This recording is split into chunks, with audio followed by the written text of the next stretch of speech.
So I want to talk today, not starting off by talking about COVID-19, which we usually do, but about the flu. While the flu can be deadly on its own, we are also certainly concerned with Ohioans who get both the flu and COVID-19 at the same time. Doctors tell us this could be very, very dangerous. Flu season will be upon us certainly very soon. And anyone can get vaccinated against the flu. Anybody who can should do so. The First Lady and I will be getting vaccinated today, and then the Lieutenant Governor will be getting vaccinated in Columbus.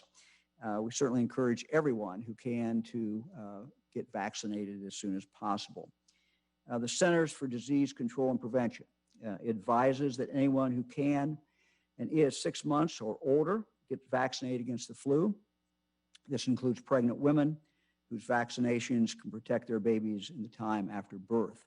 Our youngest and oldest Ohioans, those who are pregnant, those in long-term care facilities, those with chronic health conditions, may be especially susceptible to severe illness or complications from the flu. It's extremely important to get vaccinated also if you're an essential worker. People 65 years and older are at the highest risk for flu-related deaths. They have a poorer immune responses to flu vaccines than younger people. And for adults of this age, they should get a high dose. If you're elderly and need help getting to your physician or a location that offers flu shots, we encourage older Ohioans to contact their local area agency on aging at 866-243-5678. Area agency on aging at 866-243-5678. They can connect you with resources in your area for transportation and for other services.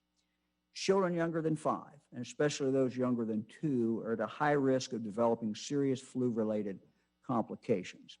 Some children between the age of 6 months and 8 years should receive 2 doses of vaccines for adequate protection. Now, this is the case for children of this age who are getting vaccinated for the first time and those who have only previously gotten 1 dose of vaccine. Obviously, talk to your pediatrician, your local physician, to learn whether your child should get the 2-dose regimen or not. Many Ohioans may be accustomed to getting their annual flu vaccine in the workplace. We know with many people working from home, maybe that will not be possible this year. But there are still ample locations for getting vaccinated: local health departments, healthcare locations, pharmacies across the state. If you don't have a primary healthcare provider and don't know where to get a vaccine, visit Vaccine Finder. That's vaccinefinder.org. Fran, I want to thank today our primary care physician, our friend, Dr. Kevin Sherritt from the Kettering Health Network. We thank him for making a house call today. So Kevin, thank you very, very much for coming. And Fran and I will get a shot.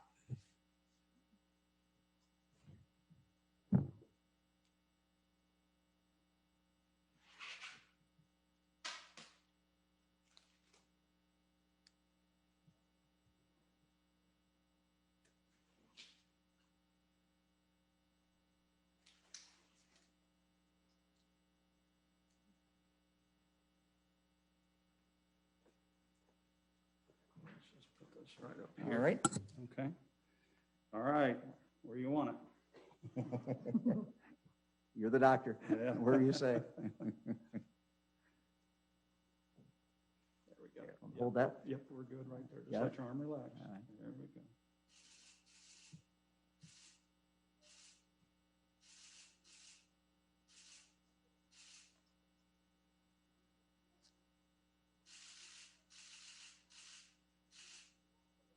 Okay, ready? Yeah.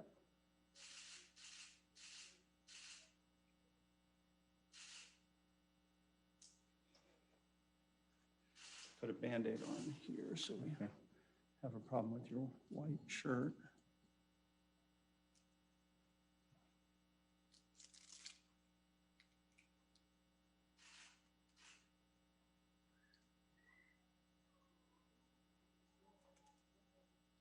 Good. Thanks, Good. Kevin. Thank you very You're much. welcome. Fran, let you slip over there. Make it easy.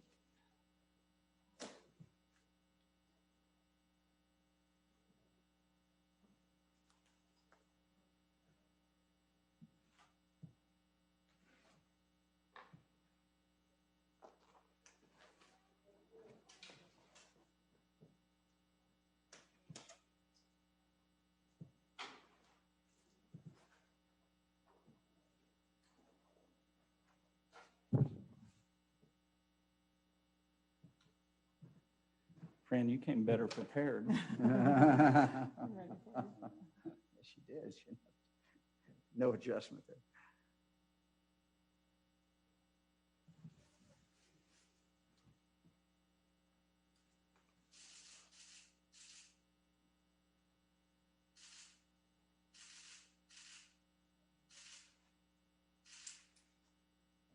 You didn't even flinch. She's tough. That's tough. She's tough.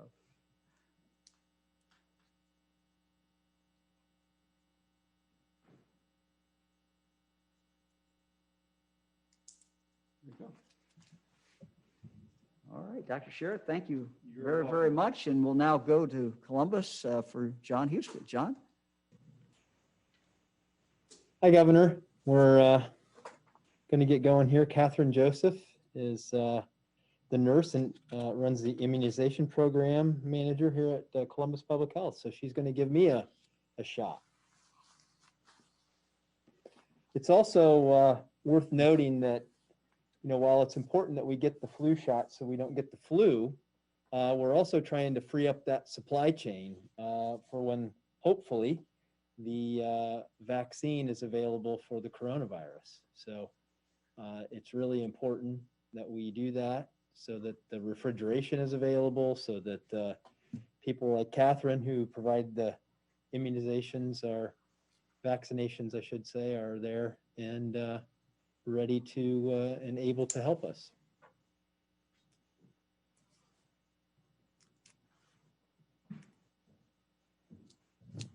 All done.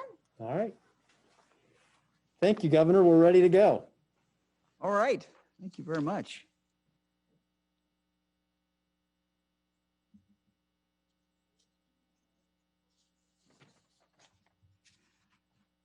Well, you may have noticed today, Fran, I have orange on. This is in honor of Hunger Action Month. Today is also Hunger Action Day, where we're encouraged to get connected to volunteer opportunities, to donate, and really to raise awareness about the problem of hunger. I'm proud of the members of our Ohio National Guard who have really stepped up and who have served many, many missions supporting our food banks and food distribution centers across the state of Ohio. Their work kept many of these facilities, or helped keep many of these facilities going, and we appreciate that very fine work. To help the Ohio Association of Food Banks is recruiting 25 full-time AmeriCorps Vista National Service individuals as part of a new program to respond to COVID-19's impact on our food security. Ohio is one of 4 states selected to participate in this pilot. To learn more, and if anyone wants to apply, or you know of anyone who wants to apply, visit ohiofoodbanks.org/recruitment. Now I'm going to turn it over to Fran. Fran.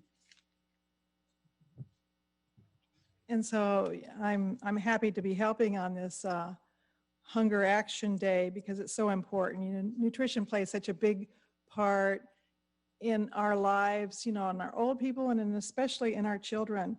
And that's why these food banks are such a vital part of our resource of our communities. Over the past 7 months, Ohio's food banks have been finding really creative solutions to continue providing healthy food to anyone in need, no questions asked. I encourage everyone to check out the website www.ohiofoodbanks.org/coronavirus, and you'll find ways that you can help and get help. Our schools have been doing an incredible job. They're providing free meals both to kids that are in-person learning and remote learning. This is through the end of December 31st of this year. They distribute meals to remote learners, such as community pickup locations, home delivery, and bus stop drop-offs. They offer multi-day meal packs with breakfast and lunches for multiple days to save families both time and travel, and provide meal service including weekends and holidays. So these are just such important things. So, it's also a time, it's a day when you can think about, if you need help, you can get help, and how you can help. And I think, whether you're a public citizen and want to contribute to the food banks, or if you are a corporation and want to contribute, even one of our grandsons did an Eagle Scout project that even helped with that, with their local food bank. So it's a day to really think about that and to realize this is a resource for everyone, and I hope if you need it, you'll take advantage of it. Thank you. Thanks, Fran. I think we all know all the things that this coronavirus have caused, and certainly food insecurity is something that we have to deal with, and there are people out there who really need the food. So as Fran says, if you can donate, if you can help, if you can volunteer, that would be great. We are all in this together, and one of the great things the last 6 months has been to see Ohioans just really pulling together. Let's go to the slides. Eric, we'll start with our regular data slide. We look at the number of cases, 1121. What we know, of course, is during the weekend, particularly a holiday weekend, these numbers were down. They're back up now, 1,100. Deaths, and I would just remind people, because we have questions about the deaths, and people look at these numbers, and with the deaths, what we're doing is simply reporting the number that we have reported that day. Then for the full data, it may have been 5 days ago, 10 days ago. Those are slotted in for those days. But the number you're seeing here is what has been reported in that last 24 hours. So Eric, let's take a look at the next one. Well, this is, an advisory, and we put this up only as an advisory. We do it once a week. We do it on Wednesday. It is posted, and what you'll see on here are the states that we, advise that if you're going to be traveling to, just understand that the positivity rate is particularly high. All these are actually 18, with the exception of North Dakota, that is at 19 positivity. That is a high positivity. So the advisory is for leisure and business travel. We ask that it be followed by Ohioans and out-of-state travelers. This week, 4 states have a positivity rate of 15% or higher: North Dakota, South Dakota, Kansas, and Alabama. So again, we just advise people, if you're going, understand that that's a high rate. As we discussed, it's not always just about where you're going. That's part of it, but it's also about what you do when you were there. Okay, let's look at, Eric, the case numbers by age. This is a slide that our team has put together, and it starts off in March, and you see percentage of cases, and then into September. And as you can see, as far as cases, this first group, 0 to 19, is the first line, and 20 to 29. So if you look at in September, now we're in a partial month. We don't obviously have the full data for September. We're a long way from that. But if you just look at the days so far in September, significant number of cases, 56 or so cases, that are between the age of 0 and 29 as a percentage. So again, these numbers, if you look at August, which is a complete month, which is probably a better month to look at, 0 to 19, it's 16% the cases made up of that group of people, 22% the age of 20 to 29. So again, these are going up. They've kind of stabilized now. But again, it's just interesting to see where these cases are. Eric, you want to pull the next slide? This is hospitalization by age group. So you take each age group, and what you look at is the percentage of those people who got COVID, who tested positive. Those people who got COVID, how many of them ended up in the hospital? And so no real surprise. One caution, this is not 100%. This is only up to 30%. So, obviously the top groups that end up in the hospital are the older the older individuals, but also note the youngest. So the youngest 5%, 0 to 4, 5% of them ended up in a hospital, and up to 30, a little bit better than 30% in the 80 to down to 70. So again, no huge surprises, sort of the things we've been saying, but this is Ohio data, and this tells you kind of what we are seeing in Ohio. Eric, let's go to the county color update. And a lot of this is stabilized, for good or bad. 68 of our counties stay at the same level this week. 9 counties dropped from orange to yellow, so more yellow counties. We like that a lot. Great improvement. Lucas County, Wayne County dropped from red to orange. Again, we're happy about that. We have 6 red counties, tier 3.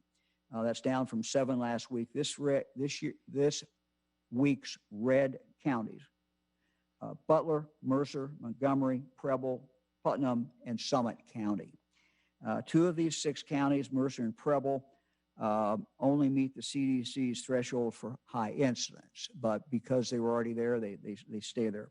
We'll talk more about those in just a moment. Let's talk now about the red counties. Let's start with Putnam County. Putnam County is at a high level of cases, 280 cases per 100,000 population. Putnam County has had 95 cases during the past 2 weeks. The county's total since the beginning of the pandemic is 430 cases. So you can see they're getting a lot of them in a rush. County is seeing a sustained increase in new cases, growing from an average of 5 cases per day on August 19th to an average of 11 cases on August 29th. Primary source of spread in Putnam County is within families. For example, mom gets it and then comes home and gives it to other family members, or dad gets it, or child gets it, but it's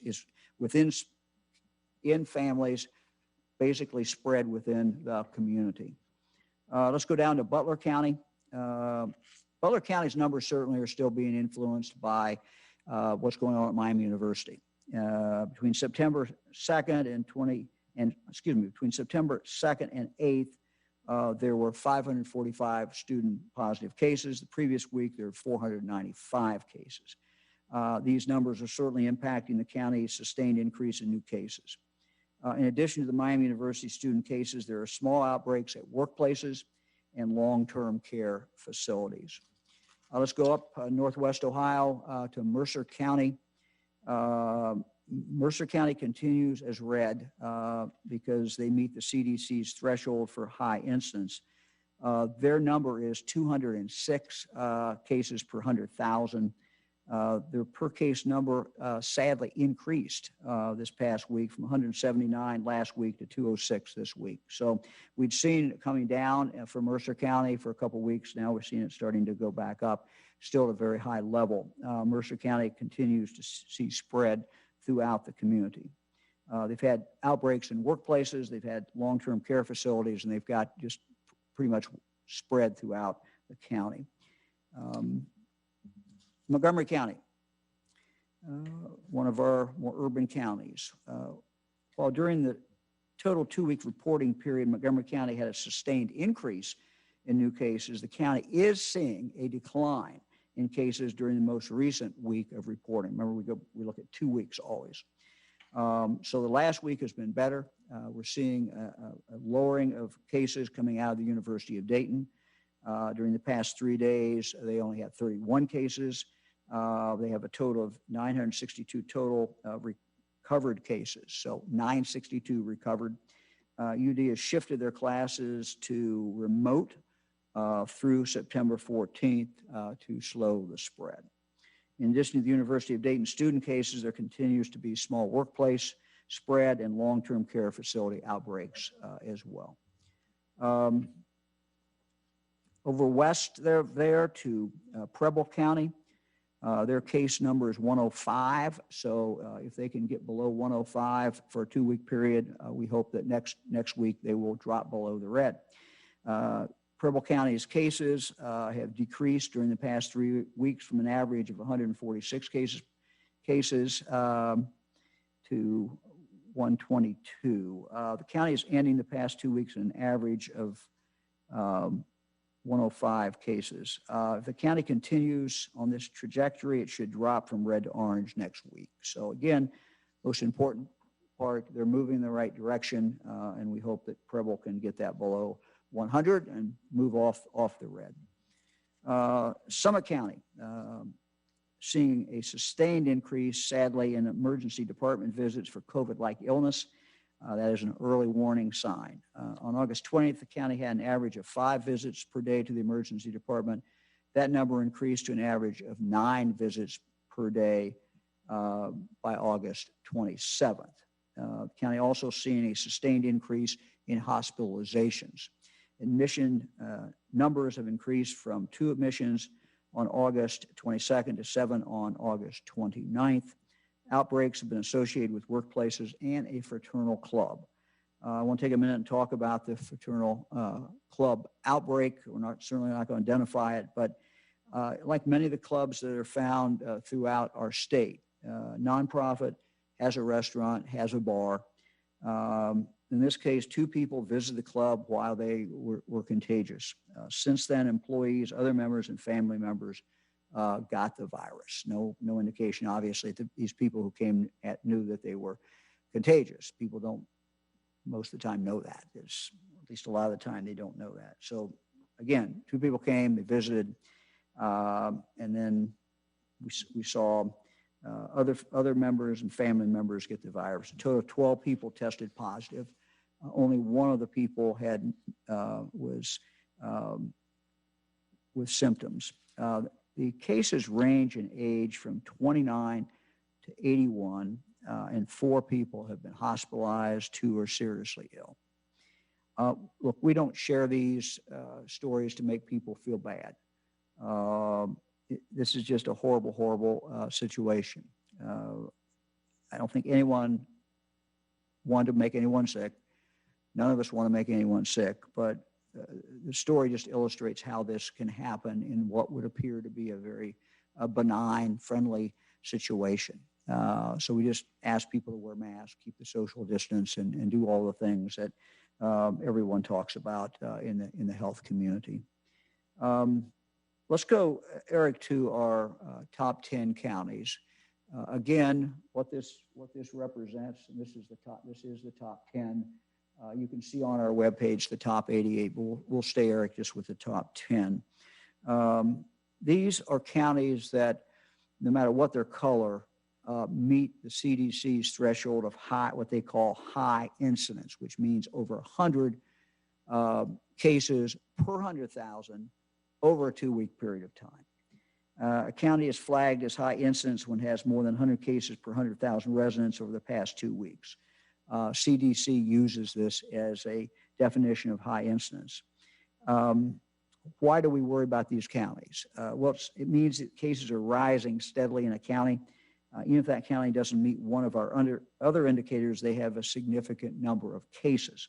Having a large number of cases can lead to rapid virus transmission throughout the county if steps aren't taken to slow the spread.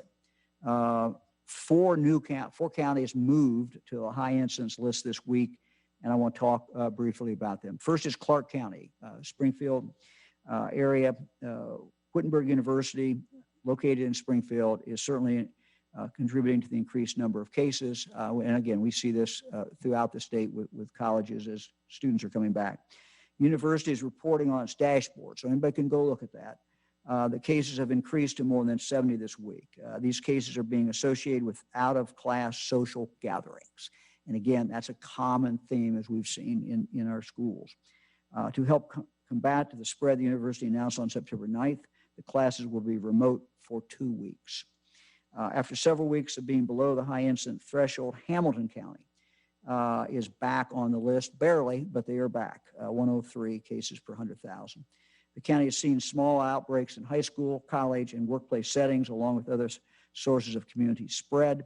The University of Cincinnati is reporting 143 cases in the past 15 days, which does contribute to that. In late August, Miami County had some small workplace and church outbreaks. This week, a nursing home outbreak was identified and already has more than a dozen cases. There, Miami County is 117 per 100,000 residents in the last 2 weeks. And then we'll go up northwest Ohio again, clear up to Wood County. During the past 2 weeks, they've had 144 positive cases. Bowling Green State University has a newly developed COVID dashboard, so you can take a look at that. That reports that Bowling Green had 62 cases, Bowling Green State University, 62 cases from September 1 to September 8th. And that's the numbers. Speaking of Wittenberg, we're going to ask the president of Wittenberg to come on here, Dr. Franson. Doctor, thank you very, very much for joining us.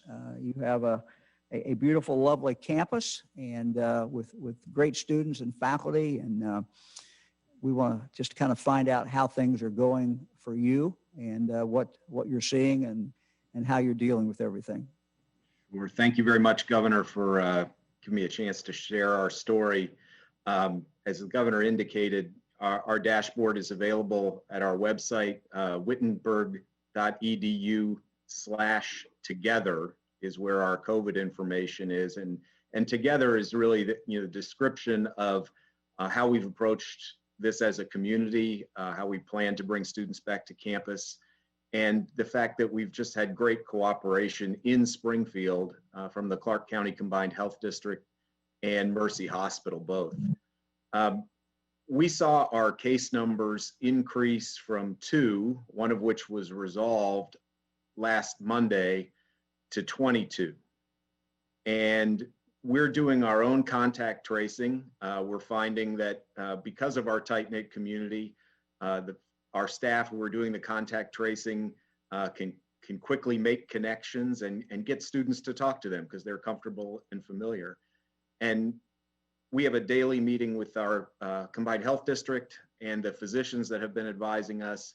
And one of the things that really worried the health district in particular was they were finding from our reporting close contacts of 10 to 15 per case, whereas typically they find 2 to 3 close contacts per case.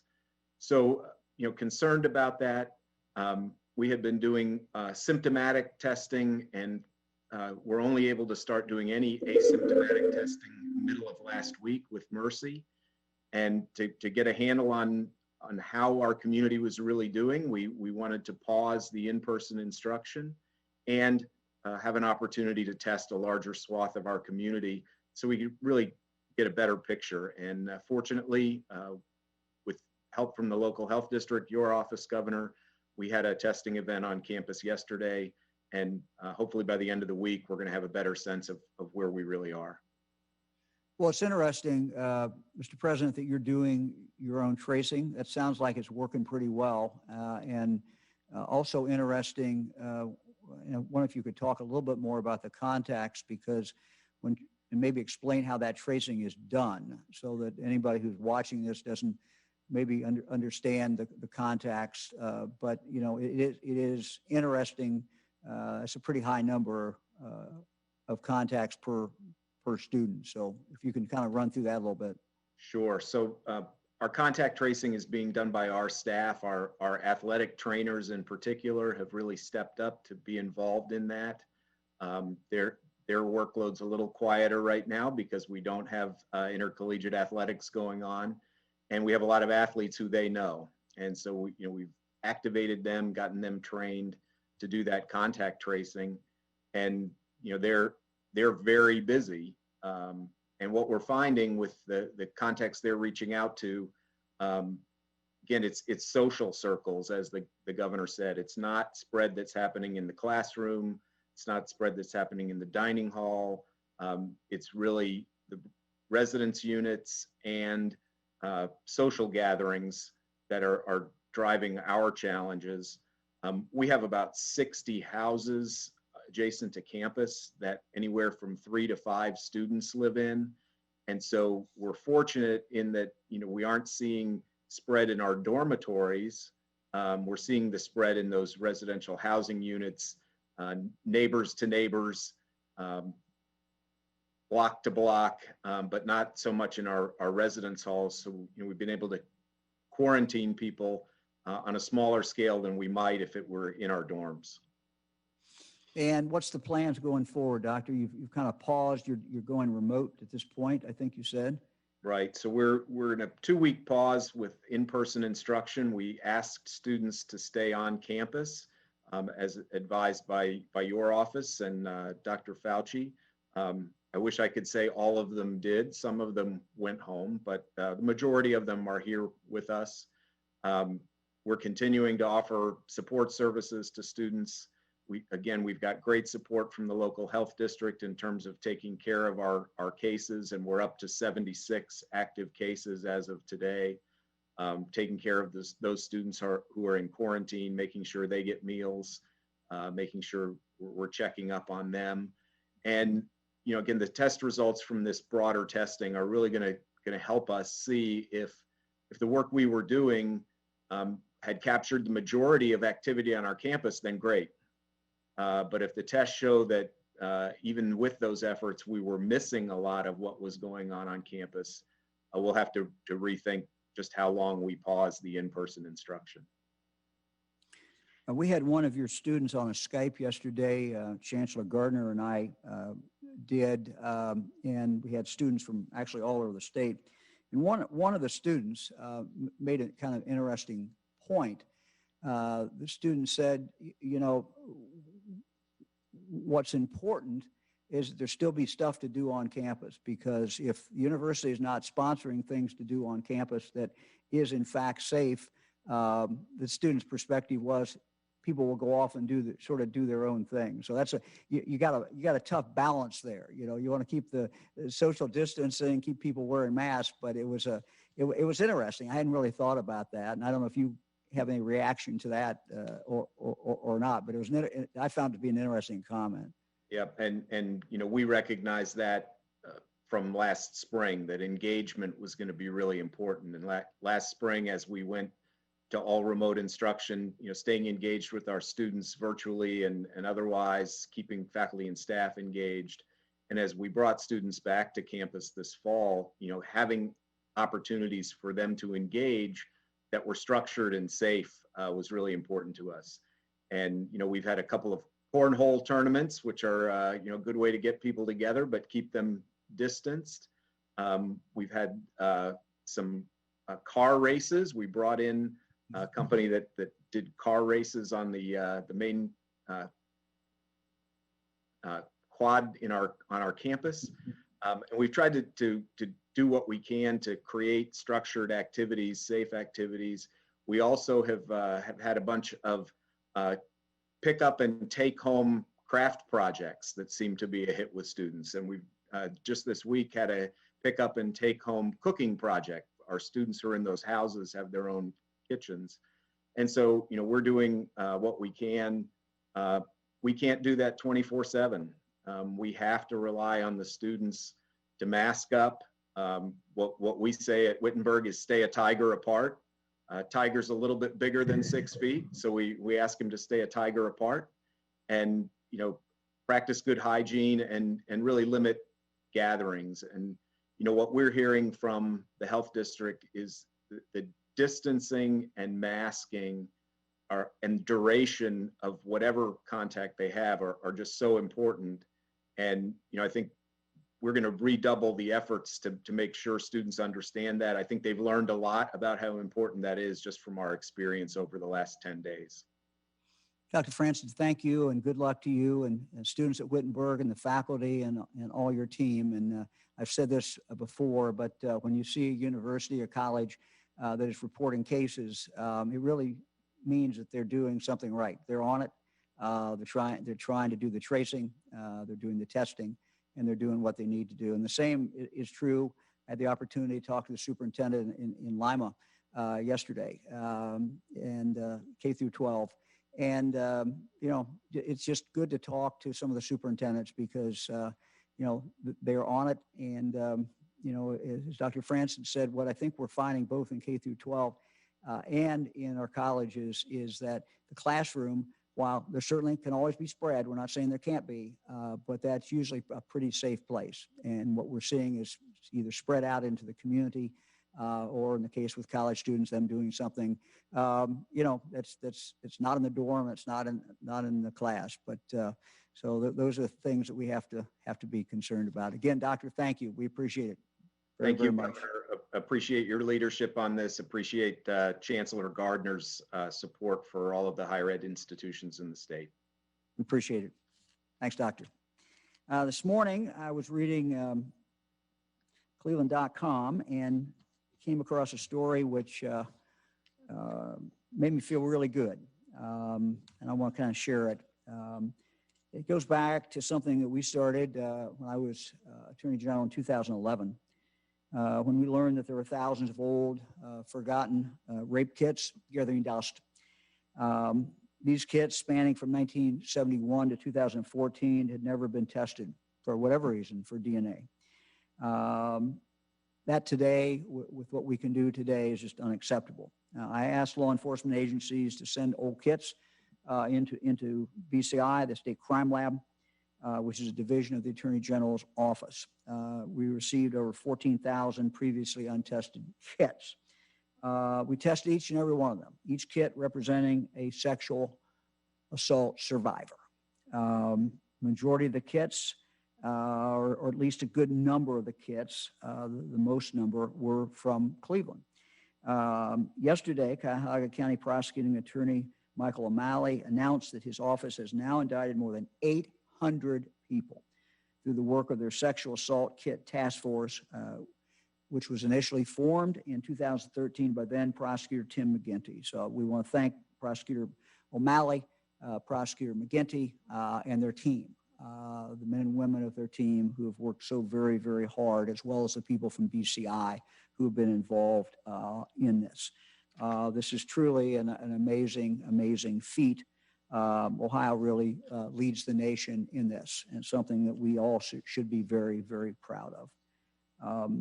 We changed, I think, by doing this, we changed the culture, or it helped advance the culture, at least in Ohio and across the country, and said, look, we're not going to accept the fact that these are old rape kits. They have not been tested. We're not going to accept the fact that these may be difficult cases to run down.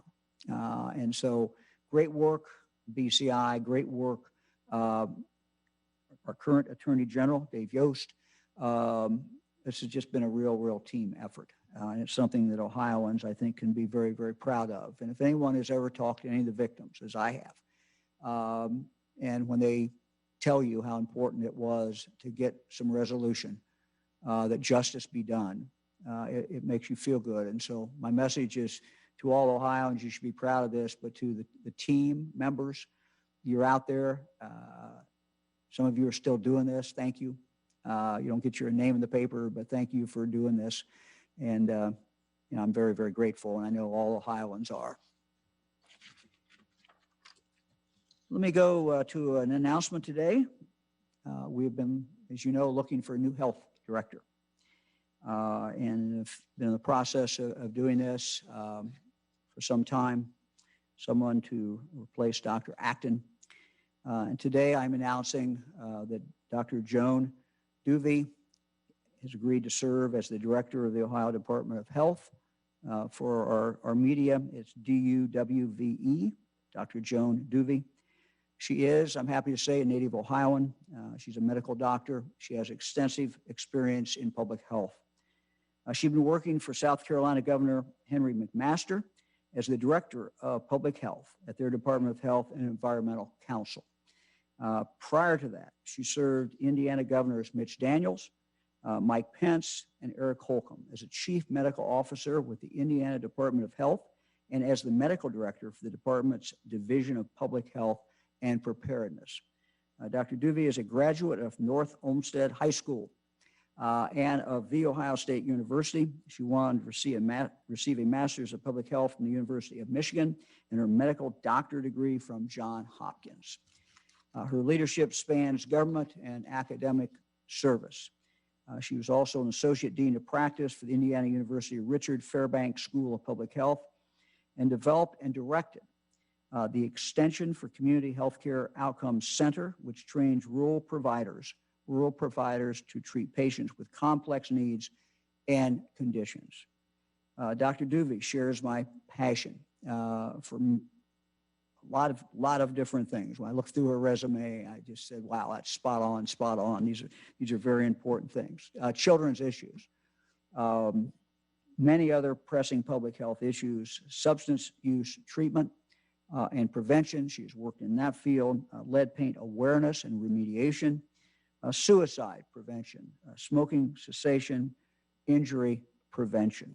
We're pleased to have Dr. Duvey join. I would anticipate that she'll be starting around the 1st of October. So we think in about a month. I'm very confident in her ability. I think she'll be someone that the local health departments, 113 local health departments in our state, will be happy to get to know, and she will provide the leadership that we need. Let me turn it over now to the Lieutenant Governor. John? Thank you, Governor. A couple of issues as it relates to the economy today, and I'll start with the census. And you may be asking, what's the census have to do with the economy? Well, this once-in-a-decade count will determine how $1.5 trillion in federal funding is allocated to states, counties, and cities to support essential services like public education and public health. And also, as I think many of you know, it determines how many congressional districts we have, how much representation we have in the federal government at the congressional level. And as of today, 69.5% of all Ohioans have returned completed their census form. And that has us above the national rate at 65.5, but we're a little bit behind, about a point behind Michigan. So some of our other states are around us that we compete with are in the ballpark, are a little ahead of us, and the deadline's about 3 weeks away. And so we need your help. We need you to fill out your census information. It takes about 10 minutes. It has 10 years of impact if you do it. And I will just say, if you want to find this, go to 2020census.gov, 2020census.gov, or call 1-844-330-2020. And so for those of you watching out there, please share that message. For those of you in the media, please help us out. Please help remind folks that we need to get this done, that a great deal of funding that we will allocate to schools and local officials comes as a result of how we are accounting for ourselves in the census. Another piece of economic information, a little bit of good news. Unemployment, initial unemployment or jobless claims fell last week. The initial, we dropped by 4%, which is good. And there were 11,442 fewer claims filed, continuing claims filed than the previous week. If you add this all up, that means that 12,178 fewer people were seeking unemployment in Ohio. All good news. We're continuing to move things in the right direction, albeit not as quickly as I know we wish. But one of the ways that we can step up the pace a little bit, if you're out there and you're struggling and you're looking for a job, go to Ohio Means Jobs. There are presently over 150,000 jobs available at ohiomeansjobs.com. More than 70,000 of those pay $50,000 or more a year. So a robust resource for you as we continue to move forward with the economic recovery. It's one of the ways that we can help each other and help ourselves. And then a business spotlight. We've talked about some of the people that have chipped in along the way. I referenced Root Insurance on Tuesday. I would like to talk about a manufacturing company, CAM Manufacturing in Van Wert, Ohio, up off of Route 127, where I used to travel on my way home when I was traveling to Northwest Ohio. And they typically produce handbags, they cut and sew products, but they had some ups and downs during the pandemic, and they temporarily shut down, but they rebounded with the production of PPE. And CAM was able to retain their 29 employees and added 15 more. And they have already produced over 60,000 disposable isolation gowns, 15,000 reusable isolation gowns, close to 75,000 masks, and about 25,000 N95 masks. All of these things important and making sure we have adequate PPE. And we know we don't want to rely on a international supply chain. We want to build a domestic supply chain for this, also for the long run. And so what CAM Manufacturing is doing is worth highlighting. And just everyone remember this. There are a lot of businesses in Ohio that are stepping up to help all of us, and we need to support them. Support your local businesses, whether that's your restaurants, your stores, whatever it is. These are your friends and neighbors. They're part of your community. Support those businesses so that we can get this economic recovery moving even faster. Thanks, Governor. We were going to hear from Lori Chris. I just want to say that today is World Suicide Prevention Day. And I don't know if is Lori still on there, Eric? Lori, you want to just talk to us a little bit? I know this has been very, very tough for people, and I hear it all the time. I heard it from college students yesterday about how difficult this 6 months has been. I heard it from young people yesterday, college age, but I know it affects everyone. So I don't know, Lori, if you can give us any kind of advice. Lori's been on here before, if you recall.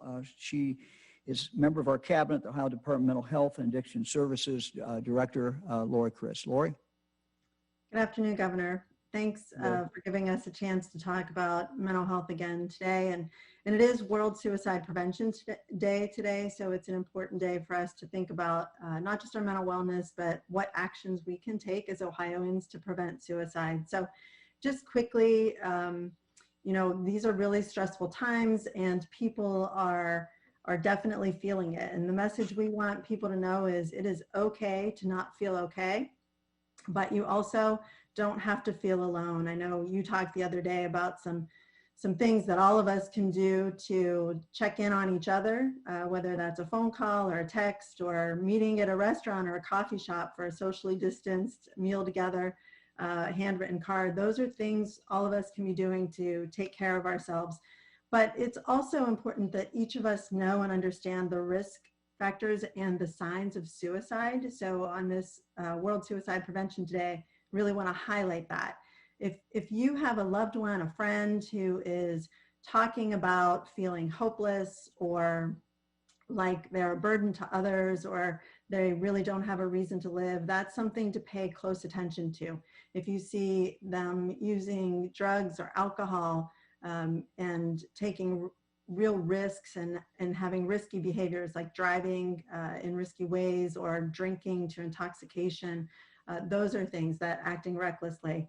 Visiting or calling people to say goodbye or giving away prized possessions to people, those are all signs that someone might be thinking about suicide. And then also just withdrawing from family and friends, disconnecting, not spending that time that they normally would interacting with people. It can be uncomfortable to talk to someone about suicide or to talk about mental health in general, and that's normal, but just remember, talking about mental health doesn't have to be a big deal. You can just ask how someone's feeling and be a good listener. Talking about suicide does not mean that you're putting the idea of suicide in someone's mind. It doesn't make them think about it if they already weren't. And so just talking about it, making it a conversation that's safe to have is a good thing to do. And also remembering that suicidal feelings are temporary. And so having that conversation, checking in on someone is an important way that we can each take a step to save a life. Remind the person they're not alone and know that you're not alone either. There are ways that all of us can connect to professionals for advice and for help and for counseling and for crisis support. So just a couple of quick ways that we can do that as Ohioans. First, we have the crisis text line. So you can see that up here. It's text the number 4 and the word hope to 741-741. And within minutes, you can start a text conversation with a professional counselor who will help walk through some of the emotional distress you're feeling and help connect you to the information or support that you need. You can also call the Ohio Care Line. This is something that we started in April. It's a person on the other end of the phone, 24 hours a day, 7 days a week. And it gives every Ohioan a free, confidential way to just reach out and get questions answered, ask for help. We've already had nearly 2,500 Ohioans use this care line. About 50% of them have gotten information or referral to support in their local communities. About 30% of them have actually had a brief counseling opportunity while they were on the phone. Less than 10 minutes, but just some advice and some opportunity to ease that emotional distress. And nearly 150 Ohioans use this line as a way to get connected to crisis services because they were really seeking that out when they made that call. So we want you to use this. The number is 1-800-720-9616. And again, it's free, it's confidential, it's 24 hours a day for any Ohioan, any age, to call and ask for help. Suicide is something that occurs at every age for Ohioans. Men are 4 times more likely to attempt or complete a suicide, and that's men of all ages. So really thinking 35 and older, even older adults. So pay attention to one another and ask how people are doing, reach out for help and connect to these resources. Suicide is preventable, there's hope, and together we can prevent suicides in Ohio. Director, thank you. Thank you very much. Very, very helpful. Appreciate it. Thanks for your good work and your department's work. We'll go now to questions. First question today is from Jeff Reddick at WSYX in Columbus. Good afternoon, Governor. Hey, Jeff. The data for Franklin County is interesting today. The cases, as you know, continue to march very upward, now over 158 per 100,000. At the same time, hospitalizations continue to go down, deaths continue to go down. That's even as we're poised to hit a higher peak than we've ever hit here in Franklin County and in Columbus. So at some point, knowing that young people are driving this, does anything become more targeted based on age group rather than mask orders for everyone, restrictions for every restaurant? Do we have a realization that young people are driving this and they're just not getting as sick? Well, I think that's true. It's particularly true in a county that's a young county based on population. It's a city. Columbus is a young city, obviously driven by our universities. So that should not surprise. The numbers I showed up here were statewide numbers, but as you could see, huge number between 0 and 30. But big number between 18 and 30. So no, that it should not surprise us that the concern. We have a lot of concerns. It's not as if a young person can't get sick. We saw some hospitalization numbers up there. So people can get sick at any age. They can end up going to the hospital. It's less when you're 18 or 20. But we've also had examples of people get very, very, very sick. The second point, though, is the spread. And this is why when we look at our colleges and universities, and it's why the White House experts are saying, once you start back in college, don't send the students home because all you're doing is then, taking that spread and sending it out to whoever they came from, and you may hit other vulnerable populations. So I think, a big concern is other vulnerable populations. And that 20-year-old can have it and maybe not have, not have any symptoms, but then somebody else gets it from them. So it's kind of the rebound effect. I made that up, but it's sort of a bounce off effect. And that's, really what you're concerned about. Your question is, can you target this group anymore? Yeah, that's the question that we ask ourselves, and we're looking for we're looking for ideas and certainly ways to do that. Next question is from Jackie Borchert at the Cincinnati Enquirer. Good afternoon, Governor. Experts keep saying that if we really want to slow down the spread, we need to be able to test frequently and quickly. It's been more than a month since that 6-state compact to acquire antigen tests was announced. I know the feds are sending antigen tests to nursing homes and assisted living centers. Is Ohio moving forward to acquire antigen tests and use them? What is the plan at this point? Well, we're exploring a lot of different things. I can give you next time a full report of all the different things that we are looking at and the process that we're in. As you know, one of the big announcements was from the White House, a huge number. We're going to find out in the next couple of days, we think, when all those are coming. Those are quicker tests, less invasive tests, and we're going to make decisions about where to deploy those. When you look at where to deploy them, you look at your most vulnerable populations. First of all, where your deaths are occurring, or where the majority of deaths are occurring. You look at nursing homes, other congregate care settings. You'd also look at your universities. You'd look at schools. So all those things are coming. But I will on Tuesday kind of give you a report. We may have one of our testing experts that we have kind of walk everybody through exactly, Jackie, where we are with all the different testing. I was on the phone with our testing team this morning. I'm on the phone with them about every day, but they're better able to give you a more precise and accurate where we are with every level of that. So we'll do that. We'll try to do that on Tuesday. Thanks. Do you have an update for my Tuesday question about the school order? What was the question? Sorry. Well, the order makes it optional for schools to do any sort of public reporting, like a dashboard. You mentioned the college dashboard several times today and how useful they are. But in the state health order for K-12 schools, that is something they are encouraged to do, but not required to do. So my question from Tuesday was, why not make that a requirement? Yeah, I mean, I've talked to superintendents in the last several days who are concerned that we're disclosing too much information and that it might be too burdensome. So we're trying to get a sweet spot there.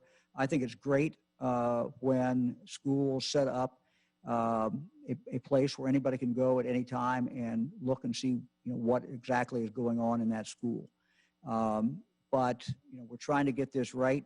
We think we've got the right order, but frankly, we're going to see how this works out. We're going to wait another few days and reevaluate it. We have, as I said, we have some people say you're putting out too much information. Some people said, it's too burdensome to put all this information out. What we thought was the most important thing is that if you have a child in that school and that child came in contact with the person who has COVID, you need to know that. Obviously, the normal tracing. The health department needs to know that. That report needs to be made. We think it's also important that that school disclose if there is COVID in that building, and if there's COVID in that school system. So, they are to make those disclosures. Some of them have decided to do it through a dashboard, and again, that we think is a pretty good way to do it. So, we're in a trial period. We're going to see how this works. We're going to see if information is flowing. But again, I know that in the news media, you want to get all this, and I fully understand that. The most important people that get it are the parents and the parents who have kids in that school. And our order makes sure that the parents who have kids in that school know about that and know what's going on. One thing that's been expressed to me is, look, it makes our school look bad. And let me just say again, schools that are reporting COVID should not be considered as being bad schools or not doing their job. It means they are doing their job. They're finding the COVID, they're reporting it, they're tracing, they're turning it over to the health department, they're doing what needs to be done. That's true with our colleges, and that's true with K through 12 as well. Thank you. Next question is from Jack Windsor at WMFD in Mansfield. Hey, Governor. Hello. First, thank you for taking the time today to distinguish the difference between deaths reported and actual deaths that occurred in the past 24 hours, as well as the scale on the graph regarding hospitalizations by age. We've already received a lot of messages, and our viewers appreciate that, so thank you. Governor, my question is regarding the New York Times article. I think you've heard about this before. It published on August 29th, and it referenced testing data gathered from Massachusetts, New York, and Nevada that found up to 90% of positive tests are picking up dead virus fragments that the CDC says could be up to 12 weeks old. That would mean that instead of maybe 15 to 20,000 active cases in Ohio, we may actually be around, say, 1,500 to 2,000. Do you have plans, or should we have plans to start tracking viral load data as a better determinant? And is it possible that we might otherwise be quarantining thousands of Ohioans and college students based on the older science and testing?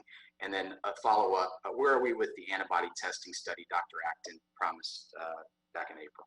Thank you. Yeah, the antibody test, I'll let John talk about that because he has looked at that.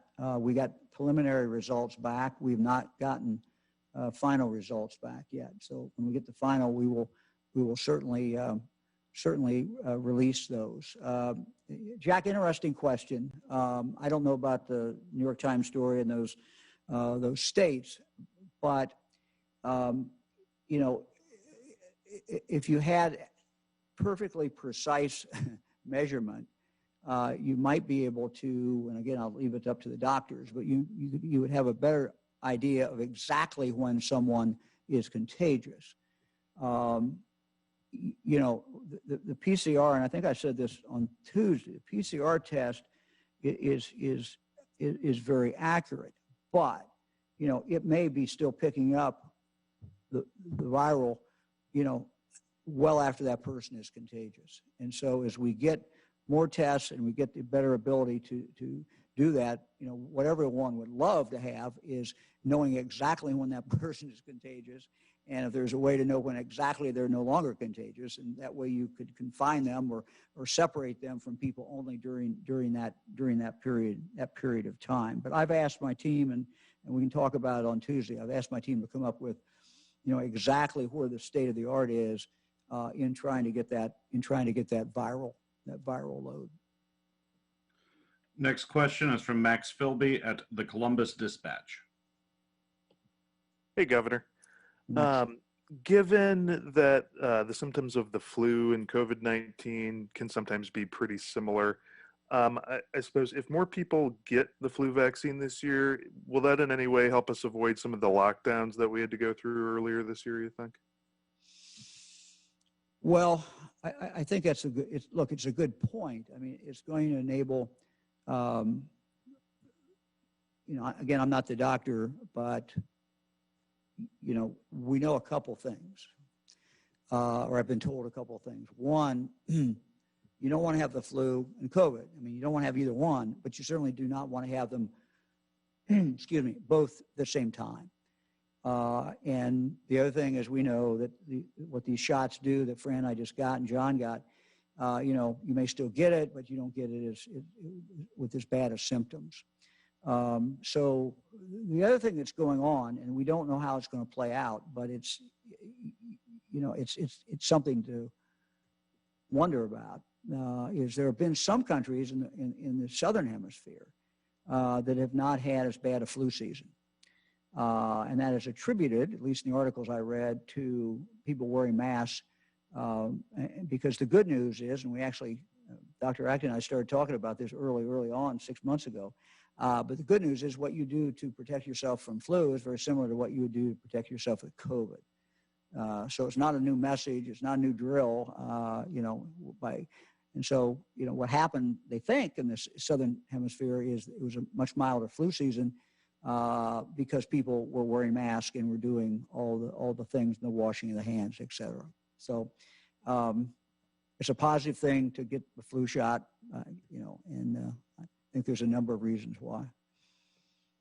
Next question is from Jake Zuckerman at the Ohio Capitol Journal. Hi, Governor. In interviews in February and March with Bob Woodward of the Washington Post, President Donald Trump talked about how deadly the coronavirus is and called it more deadly than the flu. He said in these interviews, I wanted to always play it down. I still like playing it down because I don't want to create a panic. And in public, he referred to the virus as a Democrat hoax, said it would go away on its own, and compared it to the flu. Do you believe the president misled the public about the gravity of COVID-19? Well, first of all, look, Bob Woodward is a respected journalist, has great credibility. All I can do is talk about our communication with the White House and, what they were doing. The president made some decisions early on to stop travel, for example. Those were decisions that he made. All I know is what I saw on TV last night in the brief time I was watching. The president said, he did not want to alarm people. So I'm going to take the president at face value. Look, our relationships, what we do every week with the White House, we had a call yesterday. Usually the vice president is on the call. Sometimes the president is on the call. And if you could see those or you could listen to those, they're very, very businesslike, no nonsense, straightforward. Let's get the job done. That has been my relationship with this administration. When we've asked them, when I called the president on a Sunday morning, he called me back and said, can we move forward on this a little quicker? But whatever we've asked them to do, they have tried to do. They haven't been able to do everything, but they have tried to do, and they've taken this very, very seriously, all the way through. And so that's been my personal relationship or my personal experience, that I have had. Next question is from Alex Ebert at Bloomberg. Good afternoon, Governor. Thanks for having us. Following up on that last question, the governor to the north, in a state I will not name, said today during a press conference that the greatest threat to America is actually the disinformation that President Trump has given to the American people about the virus since February. In those interviews, like the previous questioner posed, he indicates that he is downplaying the virus's potential. He's called it a fraud. He's called it a hoax since then. How has that impacted the people of Ohio? Thank you. Well, look, I'll let people make their own judgment on that. My focus has been on Ohio. I have been, I've been accused of, gloom and doom and too many facts and too much, I've been accused as an alarmist. So, look, I mean, you just have to call it like you see it. I've tried to call it like I see it in Ohio. I tried to keep Ohioans informed of what we know. We continue to learn from the virus, and I think we should keep that in mind. Hindsight is always great, whether whatever governor you're looking at or whatever president you're looking at. Hindsight's great, but this virus continues to evolve, and the understanding continues to evolve. I mean, this has been pointed out to me many, many times, but it's true. Early on, if you talk to the CDC and the experts, they would tell us something about that mask. Well, don't wear a mask. Well, it's abundantly clear now, after doing this for 6 months and after, some research being done and observations and cases followed, that masks are huge. And so, what we have tried to do, what I've tried to do as your governor, is to give you the facts as I know them. But hindsight is always great. If we knew what we know today when this whole thing started, we would have done things different probably in Ohio too. But we did not. So we're trying to call it like we see it. We're going to continue to do that. And sometimes people don't like it, but I think that's what I owe the people of Ohio. Governor, I just wanted to respond on the antibody testing. The promise has always been that it would be here sometime by the the final report would be issued by the middle of September. We're still on track with that. So maybe by next Thursday or the following Tuesday, we should have that report available for presentation. Great. Thank you. Next question is from Adrian Robbins at WCMH in Columbus. Hi, Governor. Thank you for being here. As we get closer and closer to senior centers reopening, we're getting quite a few of the recreational senior centers that are a little confused on whether or not they need to follow the guidelines set for adult daycares and longer-term senior centers, especially if they have to do COVID testing for all participants and employees. Would you be able to clarify that policy a little bit? Yeah, we'll have Ursel on, Director McElroy on next week, and she can kind of run down that. She's been working on both of those, and she can kind of outline exactly how we hope to do this. You know, we realize that our senior centers are very, very important, but we also realize that this virus has not gone away, and so we have to have people who can keep their distance. Our senior centers, many of them have still been supplying services. The services just have been cut down, or they've been, you know, out away from the building itself, and you've seen a lot fewer people who have been able to actually come into the senior centers. But this is important for mental health. It's important for many reasons, and I'll have Director McElroy Skype in next week, and she can kind of lay out exactly where we are and where we think we're going. It would be an appropriate time to do that. Next question is from Justin Dennis at mahoningmatters.com. Good afternoon, Governor. We've heard from some local officials who say they must decide how to use state dispersed CARES Act funding by October 6th, and they feel that's not enough time. They also said the state was slow to disperse its CARES Act funding to localities. Do you feel the state has given localities enough time to work with this funding? And can you explain kind of what's happening behind the scenes in the state's process for dispersing those funds? And also, when can localities expect the next disbursement? And would it still carry that same October 6th deadline? Sure. There is a bill in the legislature. It's passed one house. We expect it to pass the other house that will get the additional money out. We have taken the attitude in my administration that this money, all of it, should go out to the local communities. And we have done that. What they simply have to do is follow whatever the federal government tells them to do. We have tried through OBM to assist them in understanding what the federal requirements are and what the federal government is saying. So these are, to my knowledge, not our restrictions. These are as they come down from the federal government.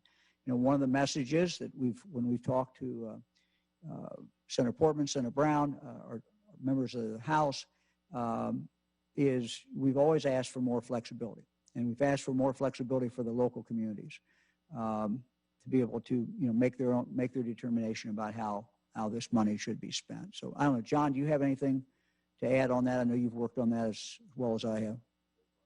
John just left for another meeting. Okay, so. But that's what we're doing, and you know, we want to get this money out. I talk to the mayors quite often this week. Yesterday had a long discussion with a large number of county commissioners, today with mayors. So we know they need the money. We want to get them the money. As soon as this bill passes the legislature, I'll sign it. The rest of the money goes out. Next question is from Ben Schwartz at WCPO in Cincinnati. Hey, Ben. Hi, Governor. I'm wondering if you're able to follow up about Cincinnati Police Chief Elliot Isaac's request that you no longer impose the 10 p.m. closure for bars and restaurants. I know you've now consulted with your lawyers and they've determined it's impossible to just carve Cincinnati out of that order. But do you plan to, or is there a need to work with the city in any way further to find a solution to their problem? Sure. That's an excellent question, Ben. You're right. Our lawyers tell us we cannot legally cut Cincinnati out. We would do that. The mayor's requested we do that. If we could do that just for Cincinnati, we would do that. We legally cannot do that. The only other option is to change it for the whole state. We have other mayors who are adamant in telling me, please don't do that.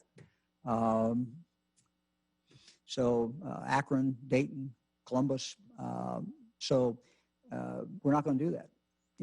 But we certainly are very open to working with the mayor and with the chief if there's anything else that we can do.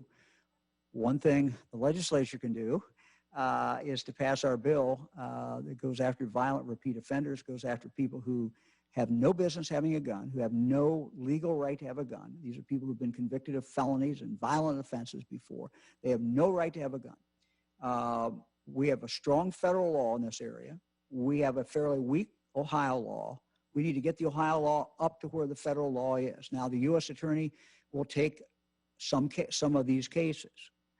These are cases where someone is picked up, they've got a gun, maybe they don't have not at that moment committing any other offense, but they've got a gun and they're a convicted felon of a violent offense. But the number of cases that the U.S. attorney can take are very limited. And so they're going to take some, and we appreciate them taking them. But I want to empower local judges, local prosecutors, local police, local sheriffs to be able to throw the book at the guy if he is in the community and he's got a gun and he's not supposed to have a gun.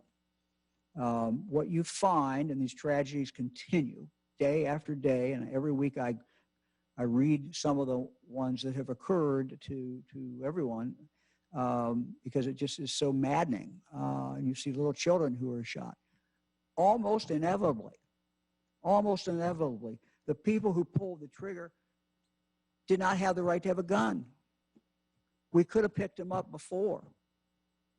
They could be off the streets. They could be locked up. So I just ask the legislature, please help us on this. I don't know who's against this. This protects the Second Amendment. These people don't have a right to have a gun anyway. So again, we ask our friends in the legislature to take action. This is something we can do. And we've presented the bill, and we would ask them to do that. Next question is from John Reed at Gongor News Service. Good afternoon, Governor. My question is, we're seeing these spikes in college towns because of students coming back to campus. How much of that is due to behavior of students or a higher prevalence of cases among students, and how much is we're finally getting kind of a broad-based, wide population surveillance test, and we're seeing a lot of people who are asymptomatic? Well, I think it's both, probably, John. What we're seeing is human nature, and people are getting together, and college students are getting together. And, experience in college for most people, it's a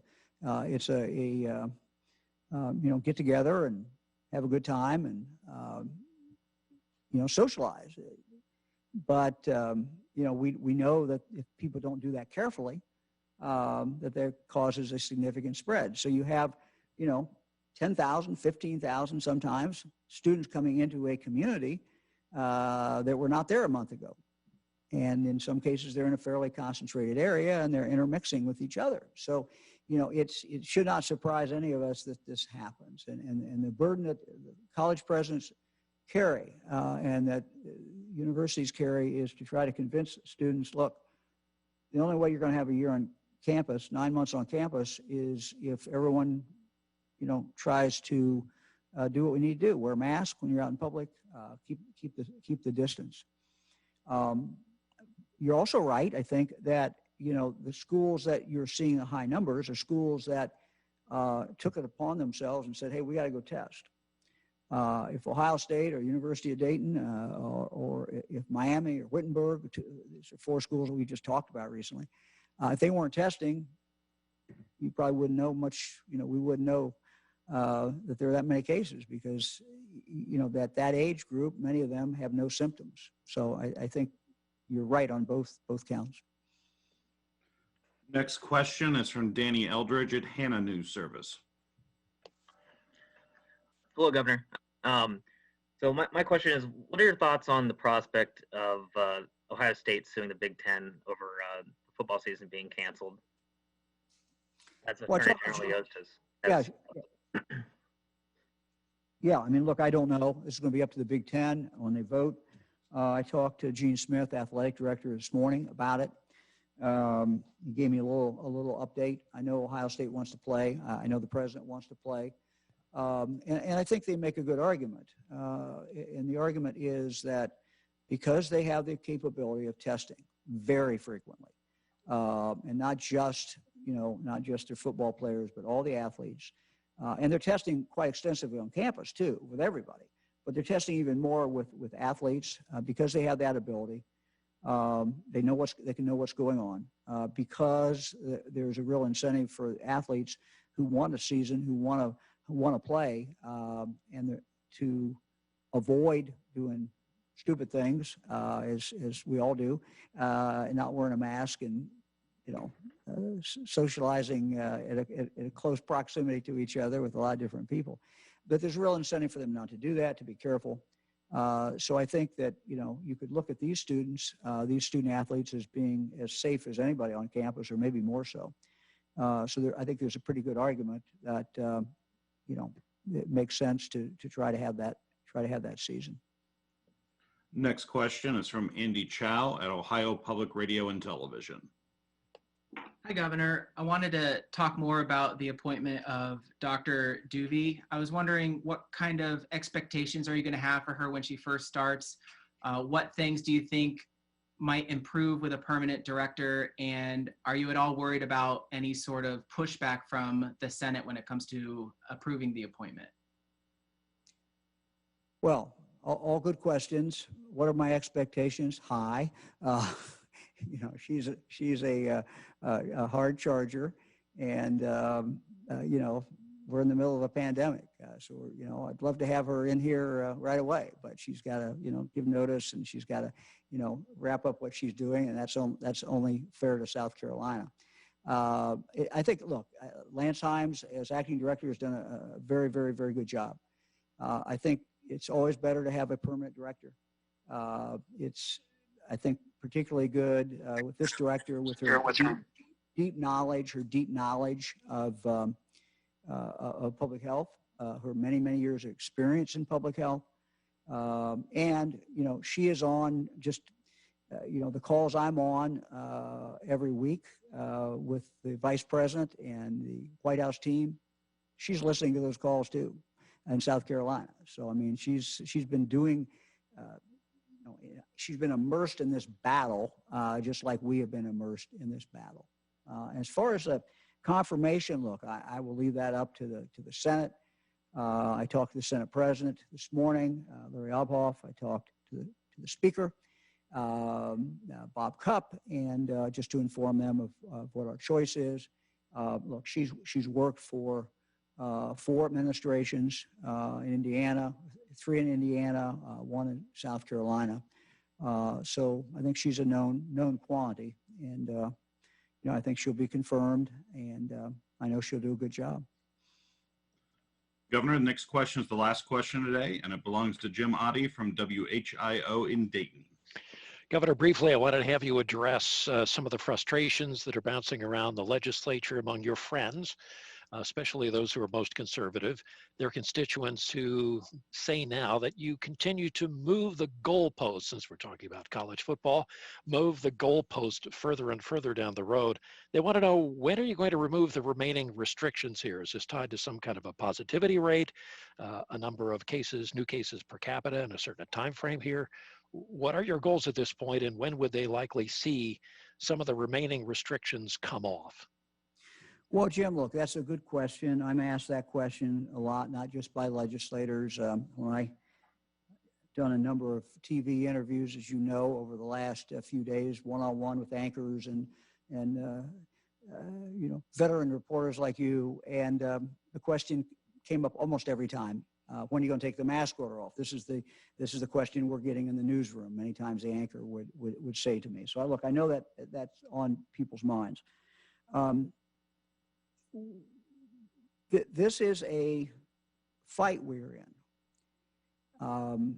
We can't let the virus off the floor. We got it down.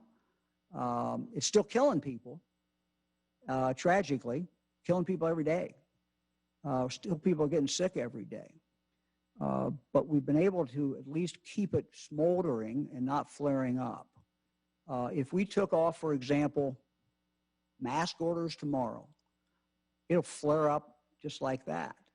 that would be a horrible disservice to the people of the state, because if we started making these changes, people would say, well, DeWine must know something. DeWine must know that this is not as bad as it was. Look, there is as much spread out there today as there has ever been during this entire period of time. So it would not be, a wise time for us to let up. I look at the sacrifices that Ohioans are making, the wearing of the mask, keeping the distance, being careful with parties, all of these things, as a price that we pay as Ohioans for freedom. So the freedom that we can go to work, freedom that we can go to a restaurant, freedom that we can go to a bar, freedom, more importantly, probably maybe than besides going to work than anything else, freedom so that our kids can go to school. So our kids can go to school. So we make those sacrifices so kids can go to school. We make those sacrifices so we can work. We make those sacrifices so that we can do all the other things that we really want to do. So look, we're not going to keep any restriction on 1 second longer than it has to be on. But I am not going to stand up here and take off restrictions or signal to the people of Ohio that this battle is over when I know it is not over. And there's no indication that it is over at all. So thank you very much. I want to thank everybody. I want to mention, we're running out of time, but I want to mention September 11th, Patriot Day. We remember today, and we'll try to do this maybe a little longer next week. But we remember today those who died on September 11th. We think about them when the United States was attacked. And we pray for them. We pray for their families. We'll see you all on Tuesday.